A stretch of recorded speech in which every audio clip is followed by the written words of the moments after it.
Yesterday, the moon was blue, and every crazy day brought something new to do.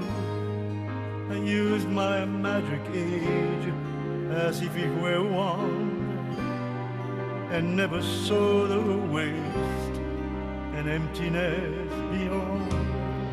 The game of love I played with arrogance and pride, and every flame I lit. Le deuxième, c'est qui? Le deuxième, c'est qui?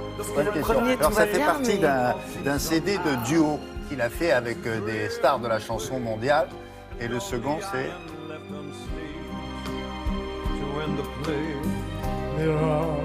Là c'est Charles. Bon, c'est Elton John. Et on ne le reconnaît pas très bien. Ouais. C'est lui. Ah non, il n'y a que des grands. Bon, alors, on va s'intéresser à Madame, Monsieur, à l'actualité de votre santé. Depuis hier jusqu'à demain a lieu le Congrès français de rhumatologie. Si je vous parle de ça, c'est parce que les médecins spécialistes se sont penchés sur un problème peu médiatisé, c'est l'augmentation du nombre de fractures chez les plus de 50 ans. Et c'est un chiffre qui a alerté la sécurité sociale. Ils se sont dit, mais pourquoi augmentation de 5% par an du nombre d'hospitalisations liées à l'ostéoporose en fait? Car c'est l'ostéoporose. Car c'est l'ostéoporose qui est en jeu. Plus du tiers de ces fractures sont des fractures du col du fémur, qui est touché plus de femmes, on le sait, que d'hommes, mais quand même 3 femmes pour un homme, ce qui est quand même pas anodin, un homme pour 3 femmes. Moi, je pensais que c'était beaucoup de femmes qui étaient touchées par l'ostéoporose, pas du tout. Alors, en quoi est-ce que c'est un problème grave? En fait, on ignore que les fractures des os chez les seniors entraînent souvent leur décès l'année qui suit la chute. Il y a un lien ou c'est Il y a un lien entre la fracture d'ostéoporose et le décès l'année qui suit. Et autre phénomène inquiétant, 1 an après la chute, on constate 40% de réhospitalisation. Alors on a demandé à un rhumatologue de nous expliquer ce phénomène parce qu'il y a de vraies raisons. Viens mon coquin, viens manger.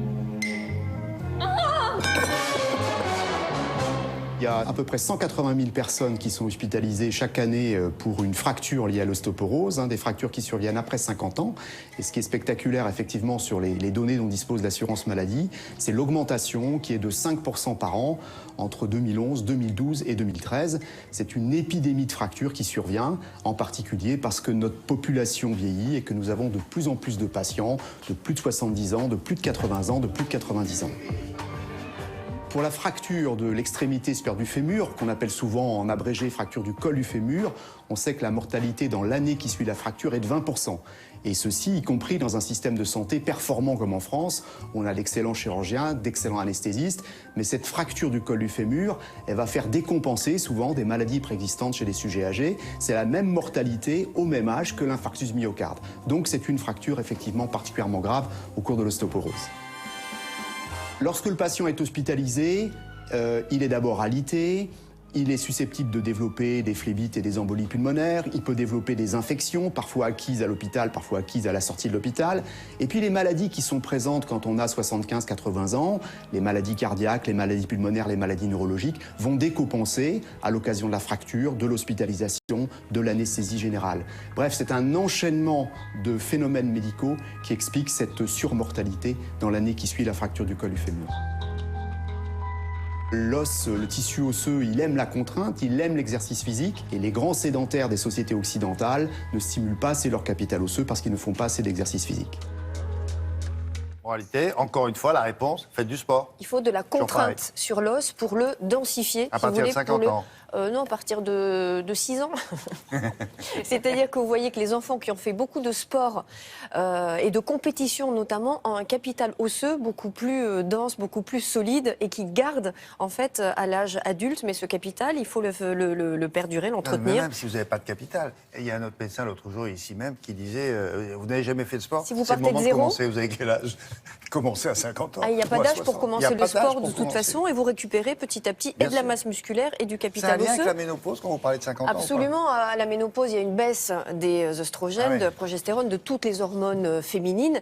Et ce sont des hormones qui sont protectrices pour l'os. Et c'est pour ça qu'il y a beaucoup plus de femmes que d'hommes qui ont des fractures à la ménopause. Alors en prévention classique pour tout le monde, le sport, on l'a dit, le calcium, pas de tabac, pas d'alcool, une densitométrie osseuse, c'est-à-dire un examen pour évaluer l'état des os à faire à partir de 60 ans, surtout s'il en a des facteurs de risque de l'ostéoporose, facteurs de risque, la maigreur, le tabac et notamment le traitement à la cortisone. Merci beaucoup Laurence.